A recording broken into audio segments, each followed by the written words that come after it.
So hi everyone, I'm here today with Miss Maya Holt, Dr. Maya Holt. So thank you so much for coming on to chat with me today, Maya. Absolutely. Thanks so much for having me. Yeah, and congratulations on earning your, I want to make sure I get it right, earning your doctorate. Yep. Congratulations on earning your doctorate, and I love being able to call you Dr. Maya. Thank you. It's still an adjustment a couple of years later, but I appreciate it. Yeah. So the reason that I wanted to talk to you was because I know that you're going on a fitness journey. And I remember when you first started that journey.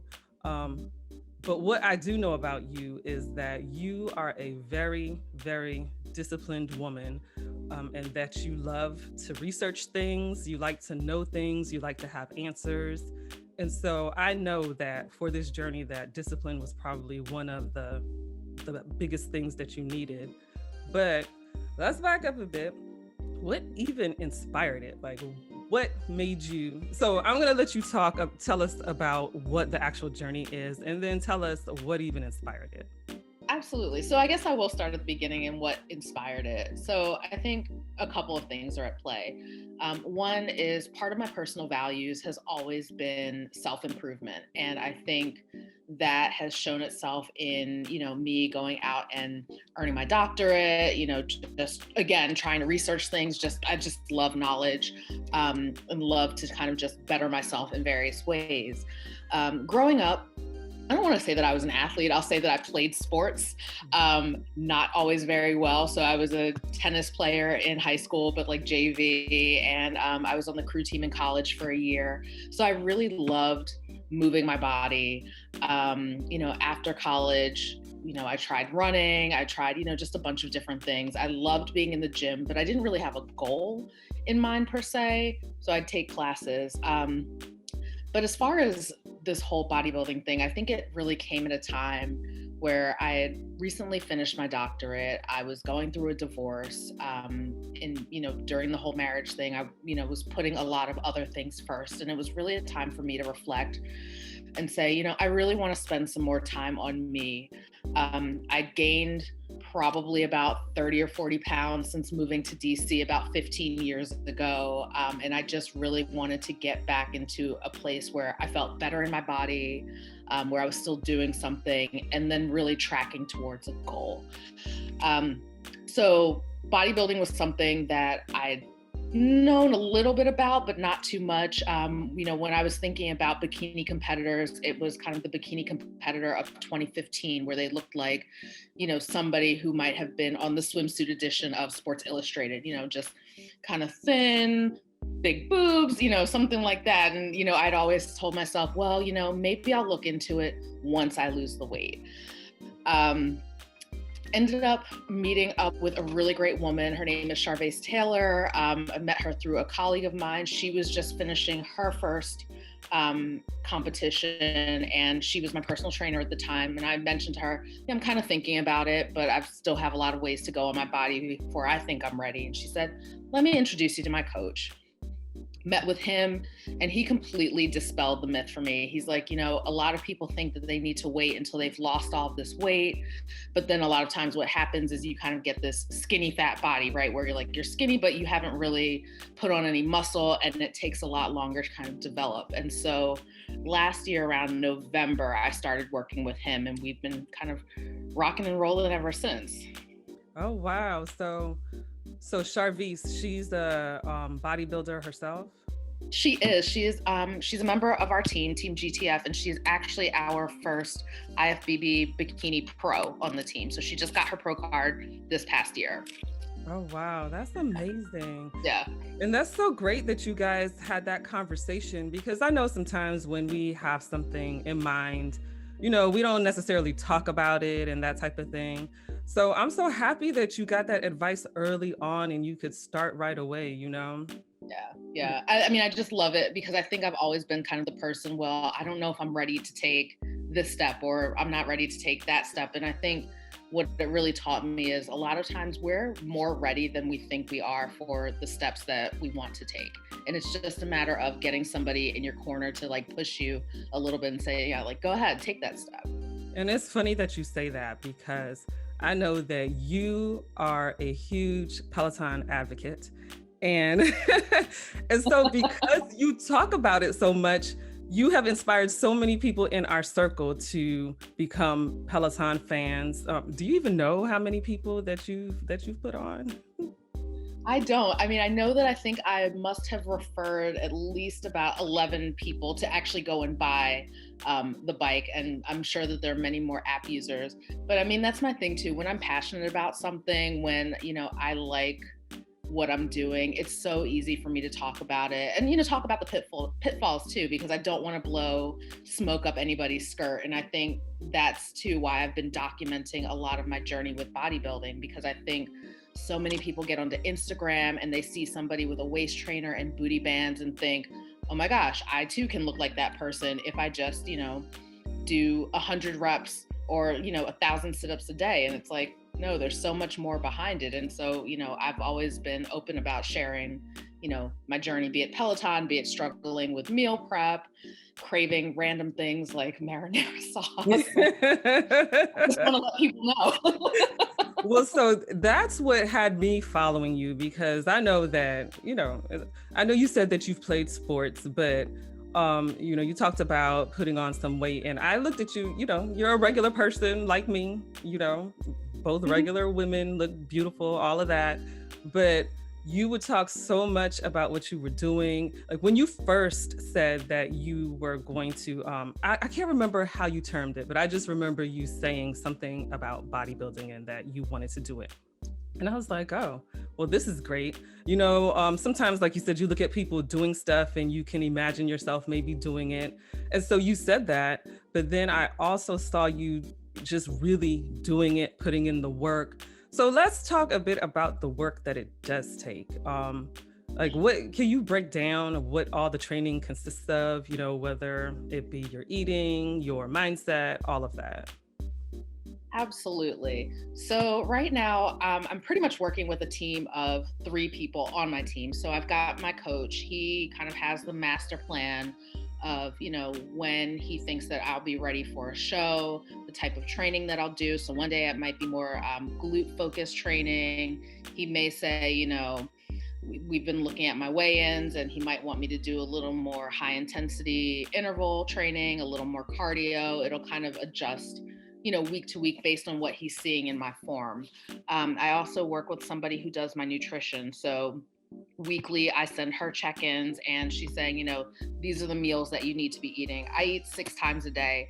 Wow. And when I tell you, like, I thought I loved food, but kind of sometimes, you're shoveling, like it's 2 hours later and you're like, I'm not really hungry, but that you've got to eat, that next meal for the goals. And these are not sexy meals by any way, shape, or form. I know you've probably heard me complain about, how much tilapia am I going to have to eat this week? Oh my God, like if I see another leaf of spinach, I'm going to completely lose my mind. But there's that. And then I also work with a posing coach. So I guess would it be helpful to kind of like run through what a day kind of looks like? Yeah, let's run through that, because that's what I wanted to, like, this is what I want people to understand. Like, this is not, you just said it and then went to the gym. This was a regimen. So let's go. Yes, absolutely. So on the weekdays, my day kind of runs a little like this. So I get up at 3 a.m. Monday through Friday. It takes me about a half hour to get ready. So, it's putting my clothes together. It's getting my first meal prepped because I take that to the gym with me. It's taking my supplements, making sure I have everything that I need in my bag for cardio training and posing. I head out of the door about 3:30 because I live in DC and my coach trains out of the gym in Capitol Heights.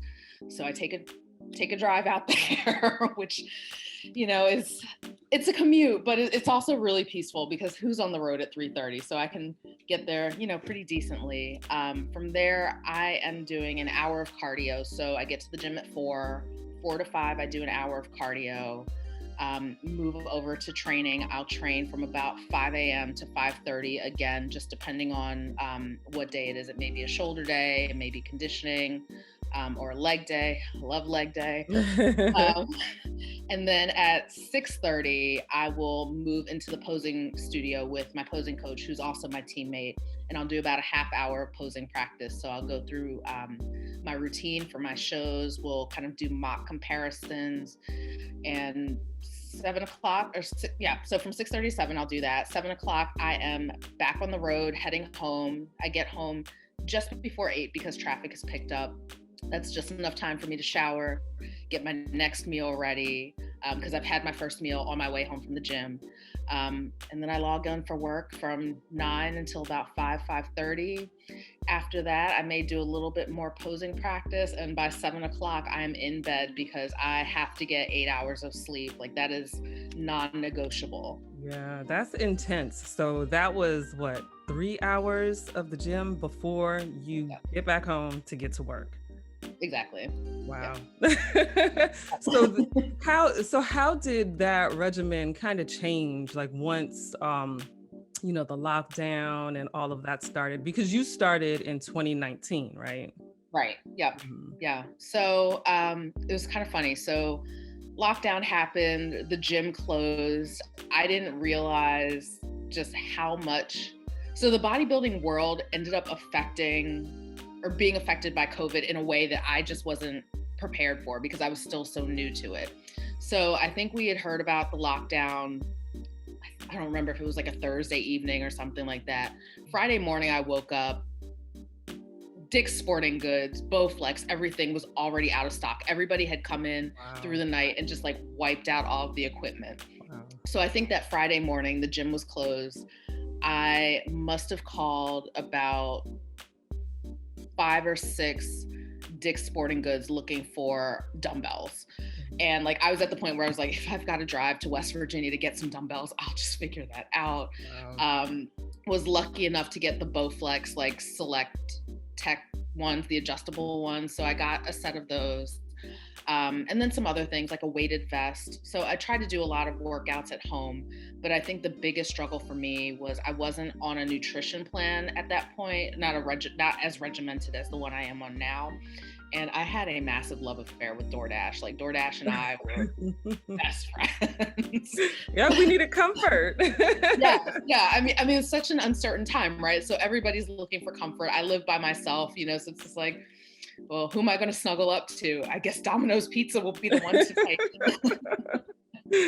But so then, that happened, and I ended up still putting on like a little bit of weight and was like, okay, I need to get myself ready, because I think at the time my coach and I had been talking about doing a show in August. So like around April is when I really started to get in super prep mindset, when I got with my nutritionist, when, I kind of tried to do as much cardio as possible. The Peloton was actually super instrumental in that, especially, when we were uncertain about, is it safe to go outside even? Like, what does it mean if you run past somebody? Are you going to, catch things? So yeah, that really happened. And then slowly the gym started to open back up, and I kind of attacked the gym with this whole new vigor, like knowing that, again, so much uncertainty, knowing that the gym could close down any day. Each workout for me was like, I am going to run as hard as I can on this treadmill. I am going to push through as hard as I can on this machine, because I might not be able to see this machine for like another 3 or 4 months again if we shut down again. So yeah, that was a huge adjustment. And now even, working out with the mask on, the first few times it's like, oh, like my face is so hot, I can't breathe. Now I'm used to it. Did you have to get like a special type of mask or a certain type of fabric that's better than another? So I use a cotton one. I know a lot of people like the thinner, more athletic material, but I just found when I started breathing too hard, it would kind of go in my mouth, and that was annoying. So it was like a hard, a thick cotton one just worked perfectly for me. So I loved what you just said about, when you got back into the gym and how you just felt different about it, because I feel like a lot of us have realized that over the, almost the past year now, just the things that are really important to us. And, some of them are just like, I don't want to say regular stuff, but like the gym, like who would ever think that you would feel that way about a gym, Exactly. Yeah. So, regarding your eating plan, you said Mhm. that you eat 6 meals a day. Do you have a service? Like, how does that come about? Nope. So again, I work with my nutritionist. So I do, well, one, I do weekly weigh-ins. So I check in with both her and my coach, and that involves me weighing myself in, as well as taking progress pictures. And she'll put together kind of my macros for, whatever period that we're looking at. Usually we change it up probably about every 2 weeks or so. But I mean, she sends me the whole entire plan. So it's meal one is protein shake with the, made out of this, and this. Meal two is, you know, fish and spinach and whatever. Meal three, and so on and so forth. So I just do my shopping early on. And that's the other thing. So meal prep is probably my least favorite part of this process. But I'm doing it now in such a way where I kind of try and hack it to be easier. So all of my fish, it's frozen. So my freezer is just loaded up, right? So I've got frozen fish, I've got frozen spinach, a few fresh produce things here and there, and then ground turkey, and then like the air fryer. Oh my gosh, the air fryer has been a godsend because I can just, early in the morning, since I'm working from home, before I hop in the shower, I can just throw some fillets of fish into the air fryer, have it go, and then it's ready to go once I'm out. Yeah. So I think that that's key, like making things easy because I'm not a huge cook, and that I like to like think about things that I'm going to cook for over the week. And so because we buy fresh produce and stuff, like I would find that I would shop for the week and then, you don't feel like eating that and then you wasted it. So that's a good tip. That's even good for me. Maybe I'll look for some more frozen because I have read that frozen vegetables, depending on like which ones and whatnot, they could have good nutrients as well. So Yeah. I mean, I think at least most producers are good where they pick them at their, peak freshness or whatever, and then they flash freeze them. So that way they still have a lot of their nutrients. I don't think it's like the frozen vegetables of, our childhood, where right, who right. knows what was in that, right? Yeah, that's true. That's true. So now, do you know what work is going to be like? Like, I know everything is so up in the air right now. So, do you anticipate having to go back into the office anytime soon? Probably not. Just the nature of the work that I do. So I work in higher ed, but I'm not a professor. Um, will likely be some of the last folks to have to go into the office. So I don't think that we'd be looking at anything until summer or fall. Yeah. Well, that works out well for you as far as, having to go to the gym so early and that type of thing. So, cutting out that commute to work and then to the gym. Yeah. Yeah. I mean, I hate to say like, the good thing about the pandemic, but, it allows me, again, like I can cook throughout the day. Like if I've run out of fish, it's not a matter of, I didn't pack enough, right? Like I can just hop into the freezer and pop something in. So working from home has made a lot of things so much easier for me. Yeah. Yeah. I think it's awesome that we can look at this time and find some positives, even little things like that. And I mean, obviously for you, it's not that little, but, we can find the positives in it and still feel blessed that we're able to have some normalcy or form a new normal. So yeah. Well, I also know that you are a huge makeup fan and Yeah. and and You I've think been I'm better at it by now, but no, but I know you love makeup. So how does that piece fit into the bodybuilding? yeah. So, I mean, most of the pictures I post of the gym, right, I'm not made up, but there is a whole presentation aspect to the competition life. So, we talk about you prep for, 12 weeks to however many months to get on stage for just, a few minutes of your time. But like in that few minutes, I'm wearing the sparkly bikini, I've got the long hair, I've got the makeup. It's a little different than, everyday makeup that I do. So it's, stage makeup. I'd be working with somebody to do that. But I mean, I think that that's also one of the things I love about this is, I get to be, super girly girl on Yeah. stage and sparkly and things like that. And hopefully, I'm sure I'll have some say in what my overall look is going to be, but I'm excited about it. Yeah, I've loved that you not necessarily include us, but you share with us like some of your looks and whatnot. And I saw one look where you're like flipping your hair. I'm like, that's right, go girl. That's when you were working on your posing and stuff. Yeah. And I think that's actually been super liberating for me because I've always been like a pretty shy person. And so a lot of this is like my posing coach is always telling me, you know, like bring out more sass when you're on stage, like you've got to walk on there knowing that you've won and you're just, you know, convincing the judges that, you know, they need to be looking at you. And that's so different from who I've always been. I've always been kind of like, let me take a step back. I'll push other people forward.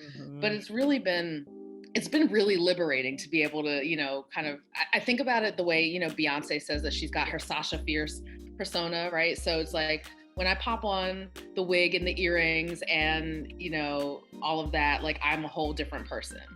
And that's exactly what I was thinking about, Sasha Fierce. Do you call your other persona something?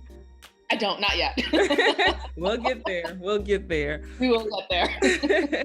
But do you find that some of that confidence that you've been, you know, your second persona is kind of leaking over into Dr. Maya? Definitely. Yeah, I mean, I think that everything, at least to me, everything is kind of holistic, right? So, you know, the things that I'm learning in life translate into bodybuilding and vice versa. So, I mean, I do feel more confident, you know, speaking up about things or, you know, just walking into the gym when I'm in my sweats and my hoodie. It's like, I'm here. Like, I own this. Like, look at me. I mean, or don't look at me, but, you know, here I am doing my thing. Yeah.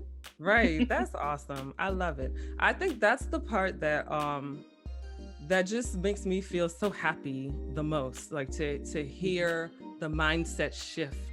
And, you know, I could tell that you're passionate about it, just the way you talk about it, the way that you share with us. And, you know, we're all rooting for you. We cannot wait until your competition. So I can't wait. So as of now, when is it? Yes. So as of now, and COVID has been not like, I take my hats off to anybody who competed in 2020 because COVID had shows moving, canceled, all of that. But as of now, my first show will be March 20th in Atlantic City. And we are potentially looking at another show in April and kind of starting to think about what my plan is going to be for 40 plus later in the fall. Okay, that's awesome. So I have it on my schedule, but I know you did tell me, you mentioned to me that it moves. So I need to make that update in my calendar. But yeah. We're all rooting for you, and because we can watch virtually, right? As of now, I believe so. I think you know they're all still working out the details. And yeah, so that show originally was at the end of February, but due to COVID restrictions and them trying to get a larger ballroom, they moved it to March. Again, so much is a moving target. But as soon as I hear about any type of live stream, of course, I'm going to share that. Yep. Can't wait to cheer you on. So good luck. And then we can check back in and see how you did in the competition. Yes, absolutely. Yeah, that'll be great. Well, thanks for chatting with me, lady. Absolutely. Thank you for having me on. All right.